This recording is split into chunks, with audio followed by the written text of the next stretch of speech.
All right. The Normans, seized England well, they did, and then they started to sort of consolidate, and they then expanded and moving outwards. They invaded Ireland and Scotland, and they also invaded South Wales. Right. So the strange thing is, everybody misses the point that it wasn't until the Normans started penetrating South Wales that the Arthurian stories burst out upon Europe. Right. Now that is a significant factor in my book, that's where it began, and the stories flowed out of South Wales. They were bastardized a bit, and like they would today, they had their ways of promoting things in those days, Yeah, putting a French spin on it. Yeah. They jazzed them up a bit. I don't think they quite realised they were dealing with real history. That's why I have to mention. It's from South Wales that the stories emerged around 1090.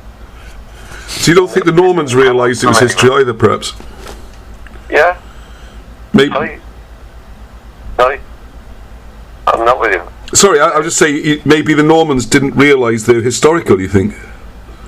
Yes, I think there was an element of that. There was an element of them being, wondrous stories, and that. They may have, and they may have been treating them the same way that cinema treats history today, They jazzed it up a bit. And it's not impossible. I think they think they were dealing with real history.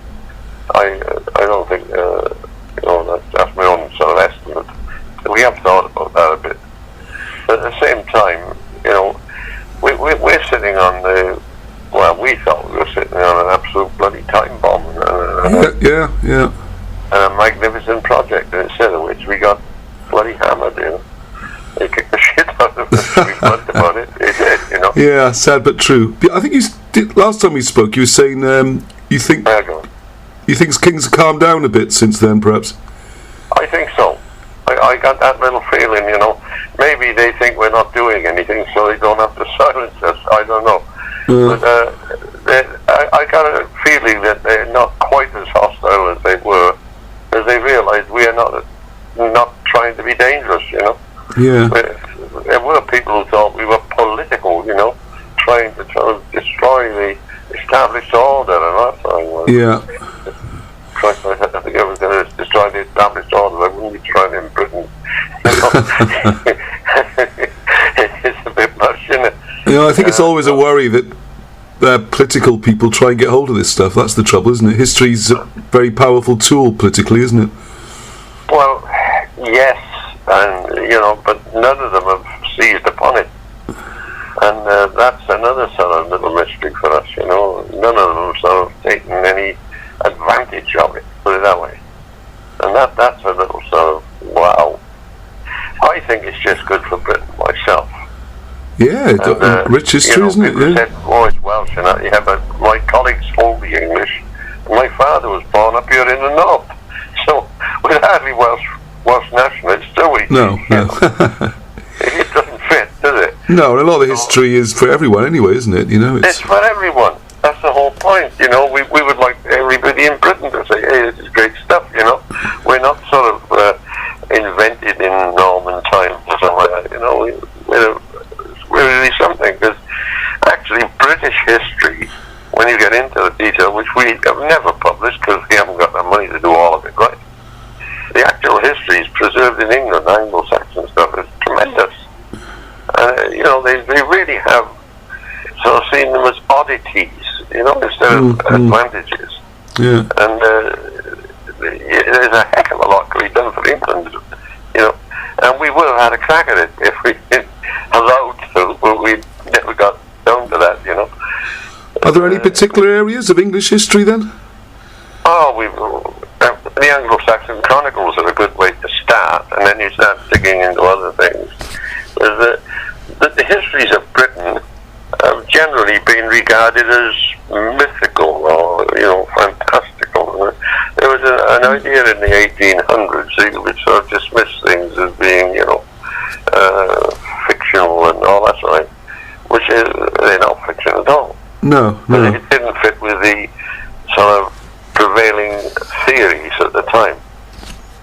had to fit the prevailing theories. If it didn't, it was, oh dear, get rid of that one. Just thrown out, yes. You know, pretend it's not there. That's the best way of it. And you know, we were going to have a crack at some of the English history. Yeah. Was there any particular stories you think of about English history that you'd like to have looked into more? I don't know. You know, I don't think the facts that I used to do anymore. The old brain is slopped down. Yeah, I know. You still get there. Like, you know, but there's a heck of a lot of good stuff to be quite proud of in English history. And I think all this business of it's got to be Norman or how it all began in 1066. Well, nothing began in 1066, you know. Yes. And, yeah. you know, it's that sort of nonsense that we've been facing. You know, forget 1066 and the Normans, you know. But get back to basics. Get back to what you have for reality, you know. Because there's a tremendous amount of good English history available. And a lot of it was regarded as actually being fiction, if you want to know. That can't possibly be true, you know. Yeah. How could Brutus come to Britain from Troy when Troy didn't exist? Yeah. Then, of course, Slimon goes out and he finds Troy. Yeah. And then suddenly shies it, but they didn't alter their misconceptions about English history. It's still nonsense, yeah. In other words, the shit was allowed to stick. Instead of saying, hey, we got it wrong, you know. The idea of abandoning the history as being a useless fake didn't sort of get rectified. Yeah. One of the things that always captures my mind is it's a strange story to make up. How would you know about it? Exactly.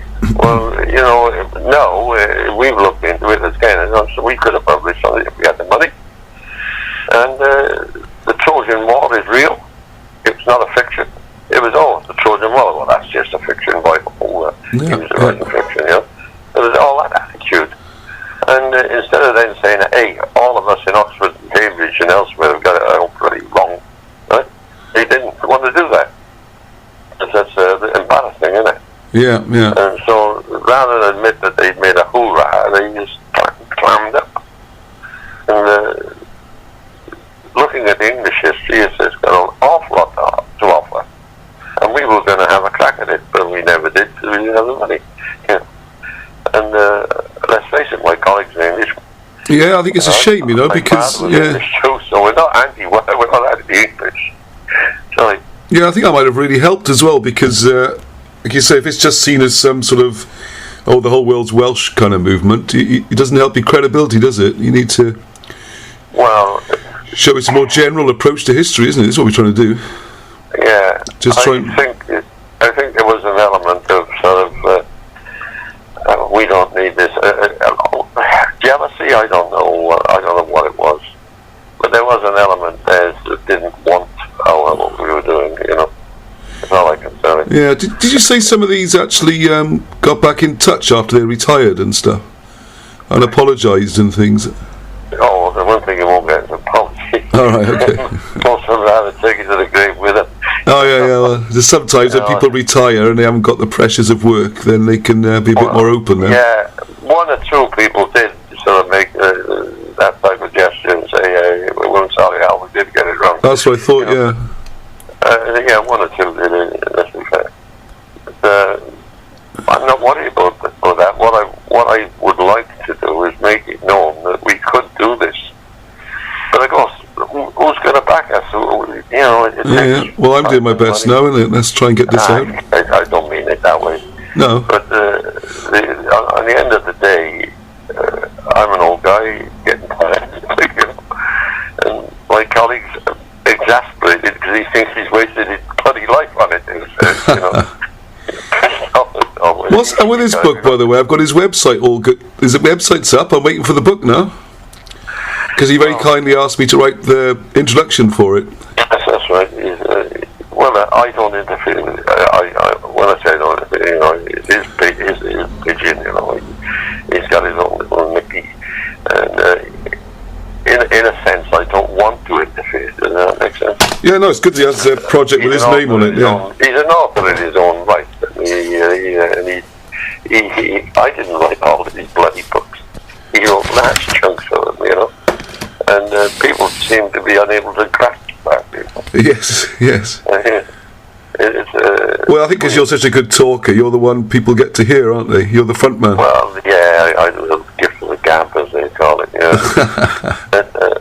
But truly, we're so grateful to people like you, who have had a go and having a go for us. Oh, that's nice of you to say so. Yeah. I can't express it. We're more than grateful, honestly. Oh, that's very nice of you to say so. But we got, we're building support. I think. It's only the truth, isn't it?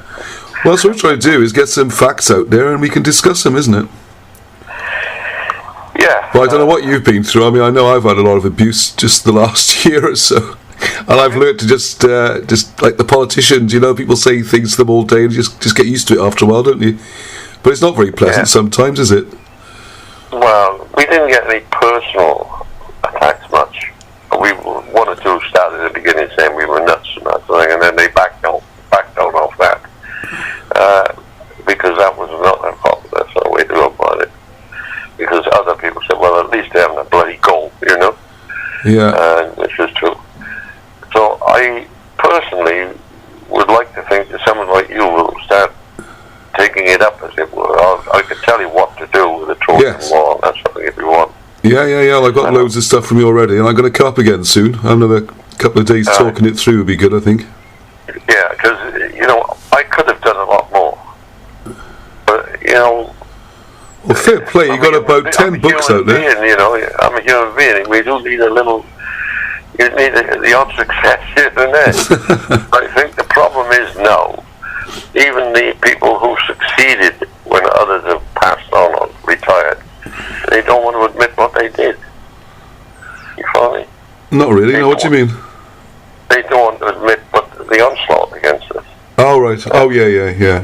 And they don't want to admit even though institutions like to protect their reputations, they don't want to admit they were fit in grand stuff like the centre, So there is a strong element of defensiveness in this. Well, I don't know if you saw last week, there was something which I found quite depressing, really. Did you see the BBC programme about Wales being the English colony? No. Oh, I'm glad you didn't. Because the first half an hour was back to 1930s BBC. I couldn't believe it. It was all about the Normans came with their space-age technology. They had swords, Alan. The poor old Welsh were using farm implements, and the Normans had horses and swords, and it was painful. Yeah, but... it was painful to listen to, it really was. How come the English kings used to recruit the Welsh archers into their armies? Because the Welsh archers formed the backbone of many of the great victories of the English. Well, they've been using swords since before Roman times, haven't they? There's nothing space-age about a sword. No, they were great bowmen. Yeah, and the bowmen as well, yeah. And they could, their arrows could go through a 3-inch thick oak door. If they hit you, you were dead. Yeah. And, all the battles of Agincourt and Cressy and that, they were all won by Welsh mercenaries. Yes. There weren't any Englishmen. Well, there were English knights and lords. But the army was recruited from Wales. And they seemed to blithely step around that, Well, it was bizarre to watch this programme. It was like the last 60 years of history had never happened, It was the old, these poor quaking Welsh peasants, It was... And nothing mentioned the Welsh history at all. One moment really was quite sad. There's a beautiful helicopter fly past, and you can see this fabulous hill fort, all the rings and everything. Beautiful helicopter picture. Didn't say a word. It was just used as a link between two things about Normans. I was like, God, I thought we were getting somewhere. Well, the Normans, you got it wrong. The Normans conquered the English and married the Welsh. Yeah. Well, according to this guy, after 1 year after Hastings, they were invading Wales. That's what this bloke was saying. No. They came near Wales for 30 years afterwards. Yeah. It was 1091. Who is this idiot? Is he an English English academic? Oh, no. Yes, you can rely on the Welsh to provide their own. He's from Aberystwyth University. I've forgotten his name now. Yeah, but...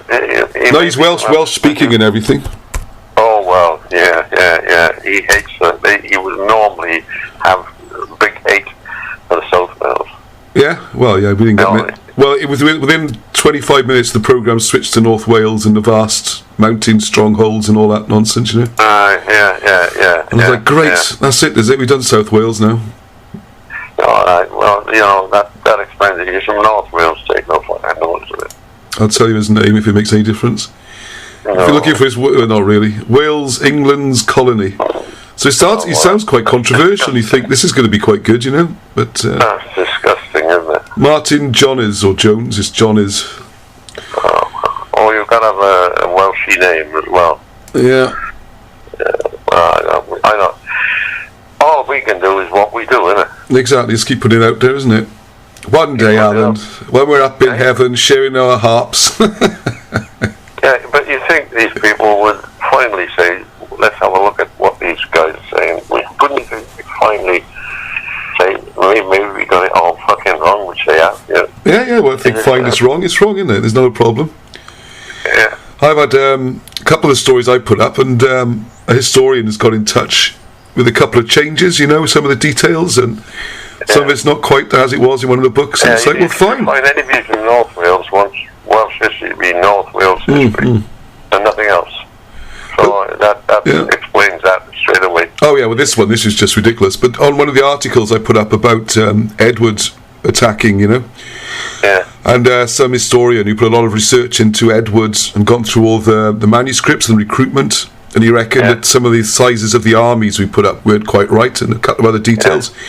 And I was very grateful to him for the help, you know. Yeah. He wasn't just saying, this is all a load of rubbish. He was saying, you got a few things you need to change here because of this, this and this. And you're like, great. Yeah. That's good, you know. But you see... That's why we need that. Nothing's wrong with that. These famous English battles at Agincourt were won by Welsh archers. Yeah, well, it's kind of acknowledged, isn't it? I mean, I don't know. Anyway, occasionally. But they were Welsh archers recruited, and they would get one Welsh sort of nobleman or leader, right? And he would act as recruiting officer and, assemble the archers, and they'd go off to England to fight for the English king in France. It was good money. He was paying them well, you see. Yes. And they obviously fancied their chance for looting things as well. Yes. So, there were no English archers at these battles at all. They didn't have any archers. Yeah. They were all Welsh.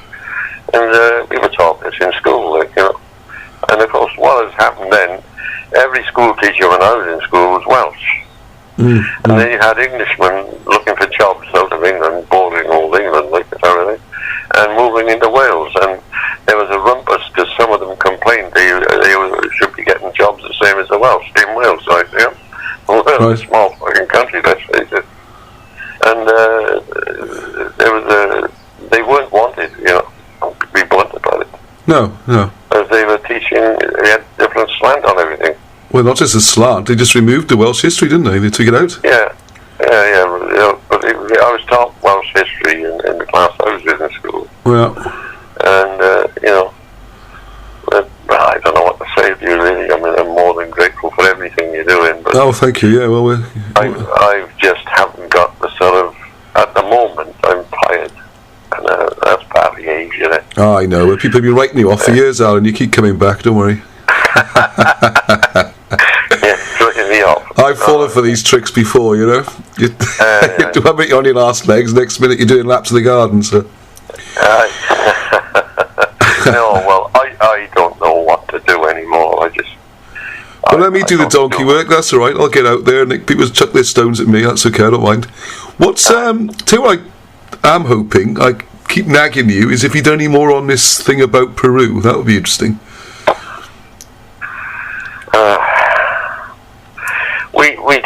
We have a lot of thoughts on it.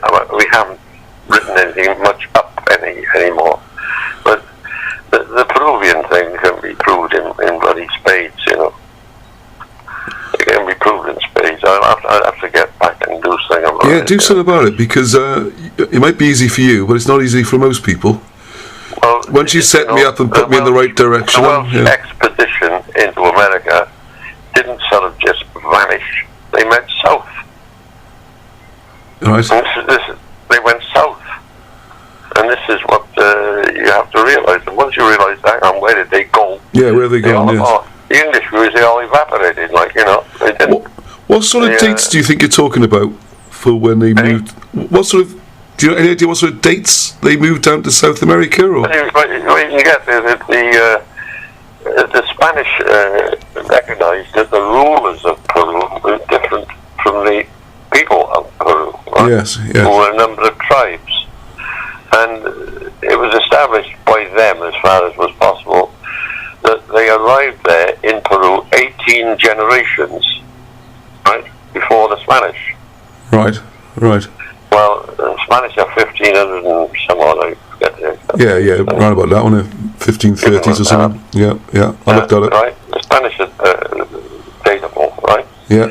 And if they're 18 generations, well, is a generation 30 years? Probably is, something like that. Or maybe 22 normally go for, don't we, on the Spartans and stuff? I don't know.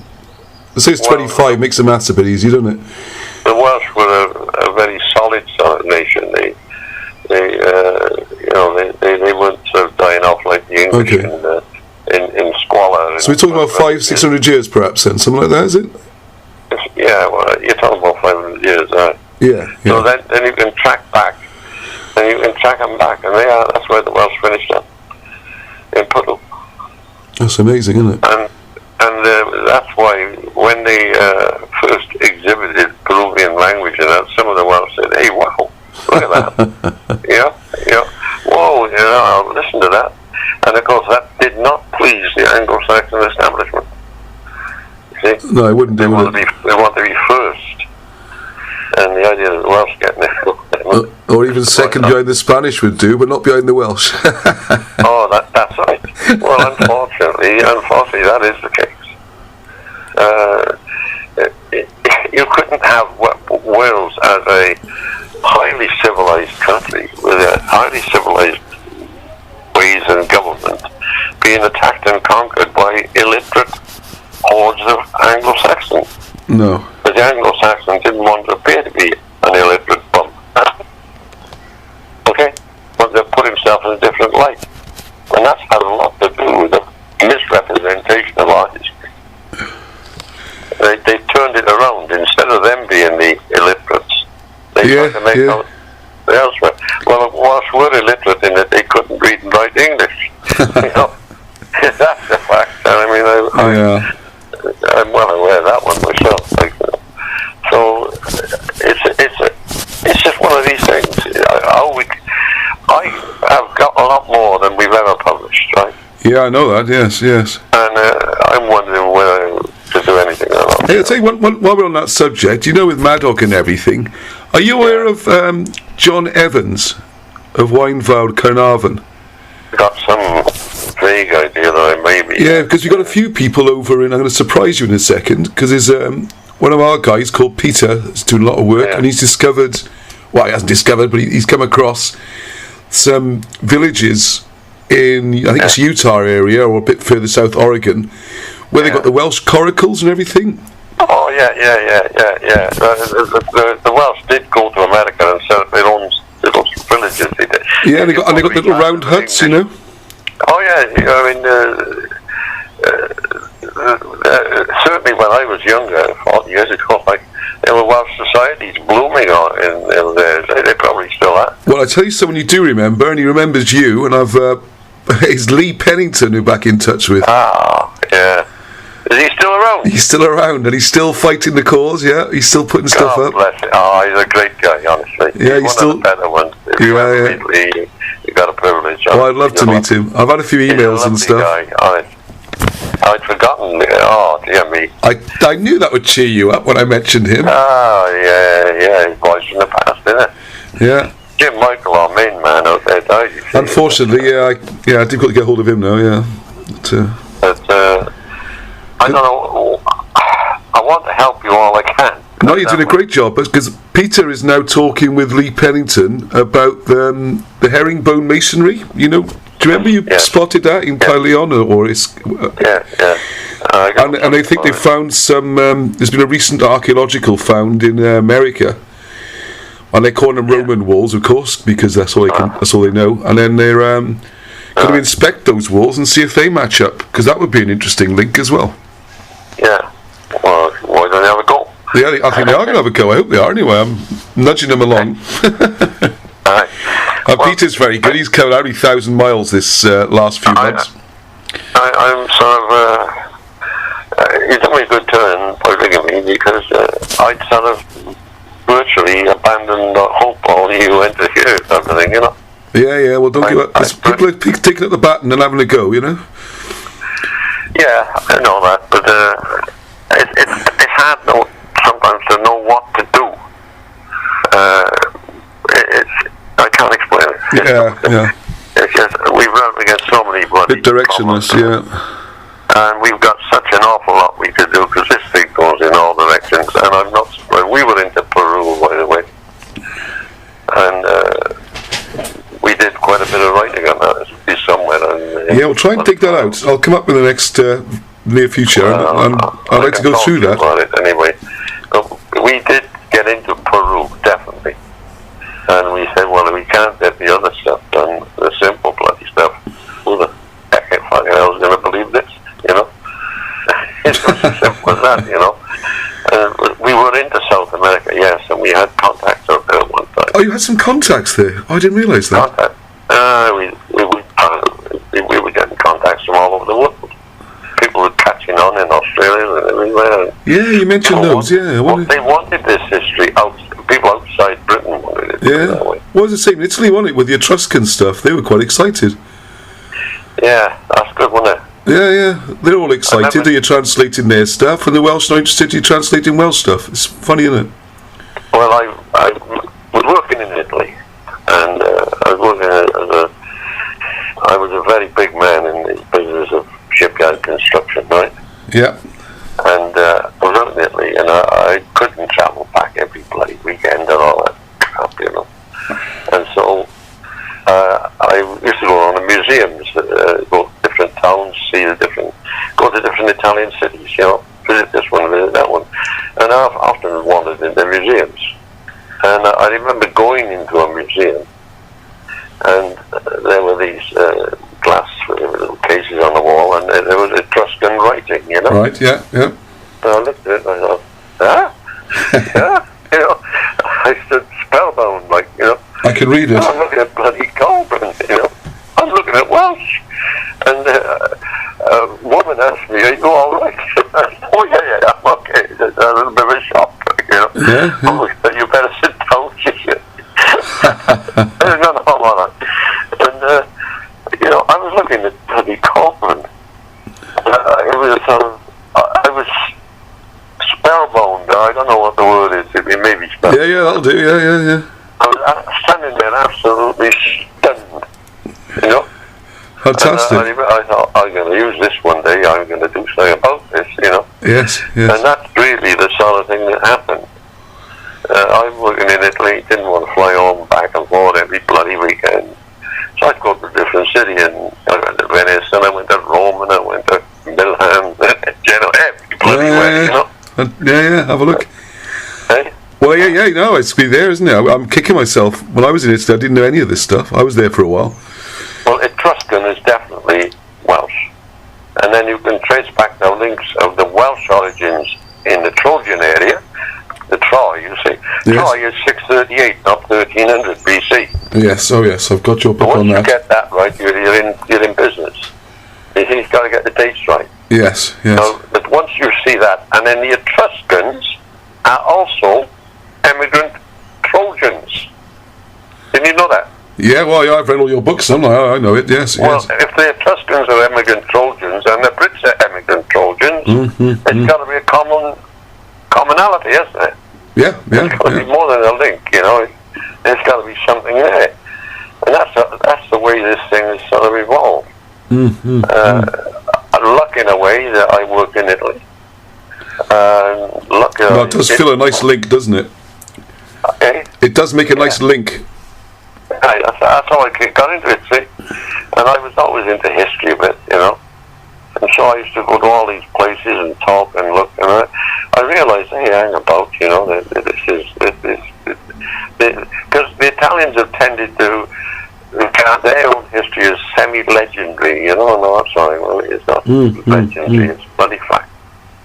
And so that's how it really began. I thought maybe I never told you that. Oh, no, yeah, no, because funny enough, just this morning I was reading your Trojan Wars book again. I tend to just read your books randomly, back and forth, that's my life. And I was reading about how the Frankish history ties in with the dates as well. Yes. I was just reading that this morning. You've got going back in the Frankish history, goes all the way back to Troy again, doesn't it? Yes, it does. Have I kept the page in my book? I think I kept the page when I was reading this morning, yeah. One of the problems is academia decided in the 1800s, or whatever, earlier, that the Trojan War was fiction. And it was fiction developed by Homer, right? But of course, once you decide it's fiction, you really bloody caused a problem. Because how can you investigate real history, which is actually fiction? Yes. It doesn't go together. It doesn't mix, you know. Yeah, that's what I was reading this morning. You were showing it in the book Anderson's Royal Genealogies. Yeah. They try and go back to Hector himself, don't they? To Astyanax, Polydor, Antenor.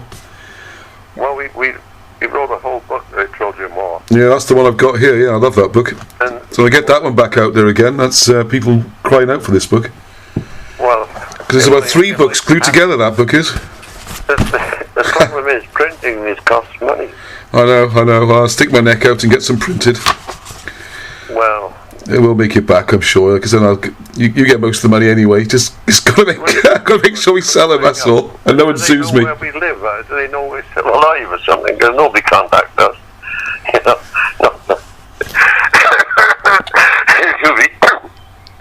nobody ever contacts us. Well, apart from me. Hey? Apart from me. Aye. But do they think I'm not around or something? No, I hope not, because I'm still telling people. I still put videos up and keep pushing your books and getting chat going. Well, and I'm organising some tours as well this summer. We're going to go to Anisabol and that, you know, up to Two in a Glow, all those kind of places. Yeah, what is the problem? Why aren't we making that vital sort of breakthrough? Well, this is going to be the year, Alan. This is the year. 2019 is the year of Welsh revelation. You think so? Yeah. It's starting to build some momentum. Don't help. They love their little village ideas and things like this, you know. And they love the idea of something happening in mid-Wales, you know, which it didn't. You know? And there was a certain... Well, you are right. What's been... I don't know what the right word is, but anyway, the strangest thing is that the biggest opposition comes from Welsh people generally. That's right. They want it their way. Yeah, it's really strange. When you say Welsh people, it's the Welsh villagers, and they see it as a threat.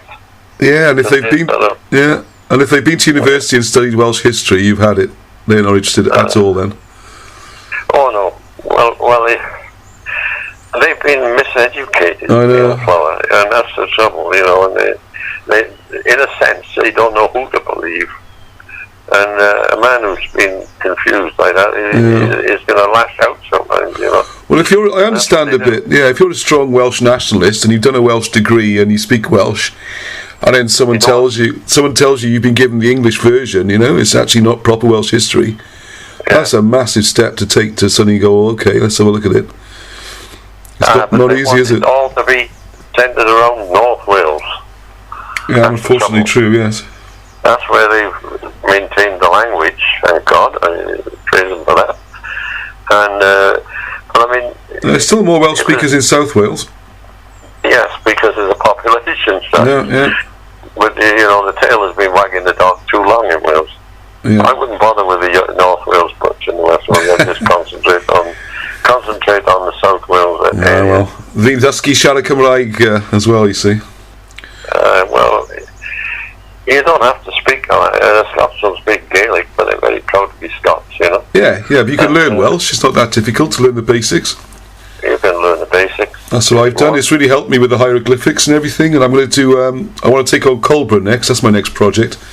I was right about the hieroglyphics, wasn't I? Absolutely right. Well, I got my own book coming out and republishing your book, so you know, better be right. Do people think I'm dead or something?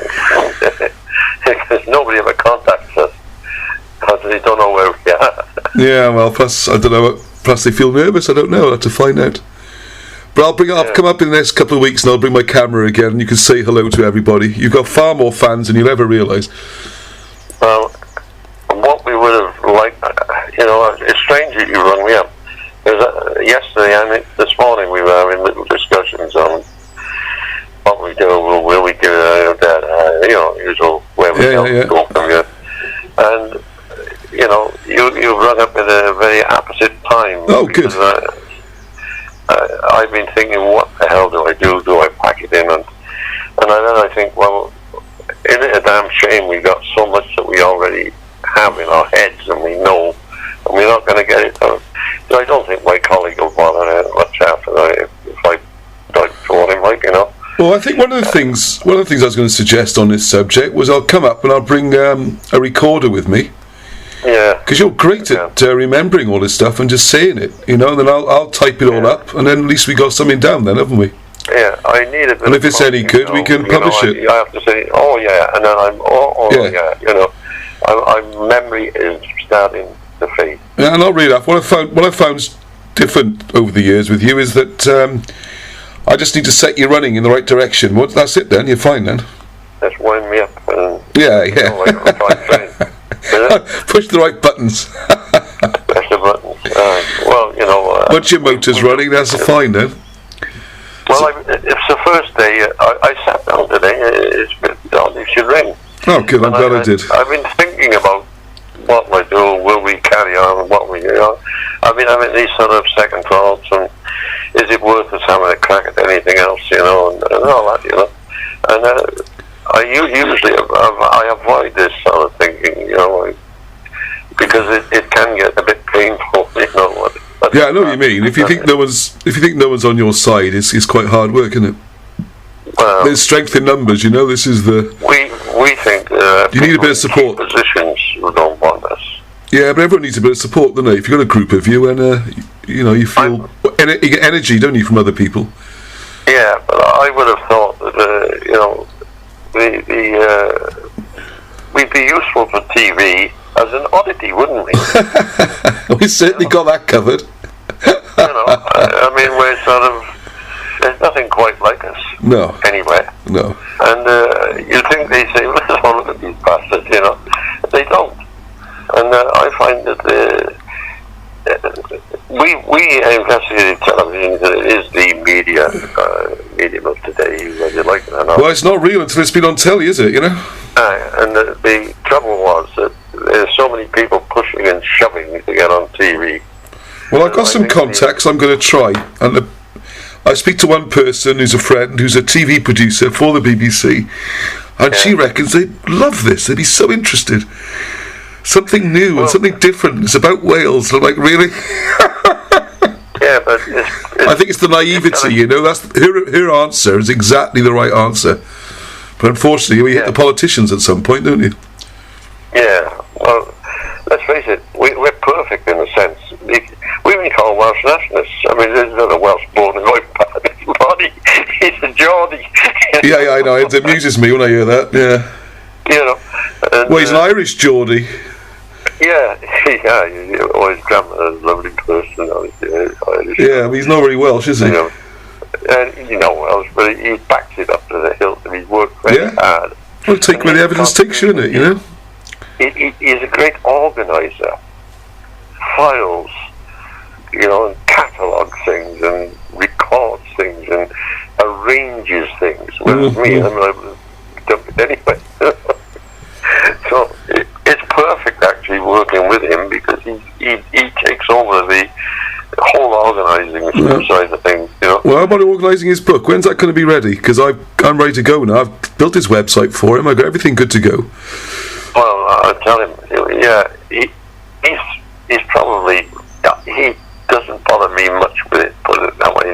Yeah. Well, I was hoping to have it out for... I thought it was just about ready. Well, I thought we'd get it launched for St. Patrick's Day. We've missed it now. It was St. Patrick's Day last week. That would have been the perfect day, wouldn't it? I know. Personally, I probably haven't been as supportive as I might. No, I think you have, because I've been there, and he wants to do it himself, doesn't he? He wants to make it quite clear he can write a book as well, yeah. And I've tended to say, okay, but the problem is... Because you get all the glory, you see, Alan, all the millions and the famous stuff. You're the face on the postage stamps, you know? I don't think so. I don't know. I'm so glad you rang, because it wasn't going to be told today, to be honest. Oh, good. I'm glad I rang as well. I should ring more often, yeah. Well, I've been working hard now, so it's all good. What? I've been working hard. On what? Well, getting these books ready for a start. On these, No, I haven't been digging ditches or anything. No, you're all right. No. I try and earn some money doing my day job as well sometimes, but most of that's gone by the wayside doing this. You reckon? Yeah. I've been sucked into this for years now, haven't I? This is all I do. I know. You're extraordinary. I'll be catching up with you soon on telling the stories on these things. There's always someone. Right? I haven't got your brain for remembering all the details. I'm pretty good, though. I'm pretty good. My memory is starting to go, and that's the truth. Yeah, it's only about 5 times better than anybody else at that now. Maybe. I still think that somewhere in Wales or somewhere, there's somebody, some rich bastard perhaps, who wants to do something in his life besides make money. There's got to be somewhere or some organisation or something who would want to be involved with this. Yeah, well, I'm spreading the net, I think it'll happen. Because it's tremendous stuff, isn't it, King Arthur? Yeah. Well, the thing that people with lots of money are most interested in, don't you? What? Making more money. I'm getting dopey, huh? Yeah, you are. You wouldn't have walked into that one. But that's what they're most interested in my experience. I mean, I think there's some big business opportunities here if someone really wants to invest, isn't it? I mean, who cares? Visitor centre. Well, you and me don't care about that, but I'm saying the kind of people we need to get on board, they do care about things like that, Well, it wouldn't worry me as long as I get my back, Yeah. I mean, why do it? You don't expect to do it for nothing. Get your statue. If that's what their expertise is, that's what you want to know. In one sense, you're engaging their expertise. Yeah, but you get to be the statue as well, Alan. Why are the TV people so reluctant to come near us? Well, I don't think that's the case. I think it'd be all right. It's I don't know. I think we just got to, from my point of view, the biggest thing we've got to do is raise the profile. Just make a big splash somewhere. So I'm hoping that with this relaunch of this book, and what I'm really hoping is the hieroglyphics are going to be a way in for us. I think, unfortunately, they're a bit buried. That marvellous book you wrote, my favourite book, which I've now read about 6-7 times, Moses in the Hieroglyphs. Yeah. It's it's brilliant, but it's hidden in there. People don't realise. Oh, my children are coming home from school now. We're going to get invaded. Hang on 1 second, darling. Just on the phone is coming home from school. Here we are. It's that time of day. I'll come catch up with you soon, right, Alan? How old are they? Say my best to Tony as well, okay? How old are they? Oh, he's 10. The one who just came in and out like a flash, and the other 2 are 8. I've got 3 little boys, and they're all playing rugby. So there you go. Oh, lovely. Well done. Yeah. Well, they want to come up and see you as well. They want to come and meet you because all I talk about is you. Well, they can come and meet me anytime. We'll all come up. Yeah, we'll have a holiday up in Newcastle. Come and run on the garden. Well, we'll do that then. I'll bring them up. Don't forget, I recorded this. I've got this invitation on tape now. All right. So when we turn up with our tent and 3 children, you know what's happened. All right. You're going to pack them in the yard, eh? Yeah, they're okay outside. Don't worry about that. They'll go okay outside with your dog. It'll be all right. Hey, look, thank you for ringing. Always a pleasure. I really do appreciate it. Always a pleasure. And I'll ring more often, all right? I'll stay in touch. And I'll get these books out now. They'll be on the shelves. You reckon? Yeah. Well, they're going to be. They've got to go somewhere. I'm paying for them. Well done, pal. Well done. All right, take care, Alan. Bless you. And good luck to you. Thanks, buddy. And you, and to Tony, yeah? Take care. The wonderful Alan Wilson. Was it 21st of March, 4 o'clock. My children are home, and he always cheers me up. 44 minutes, good grief.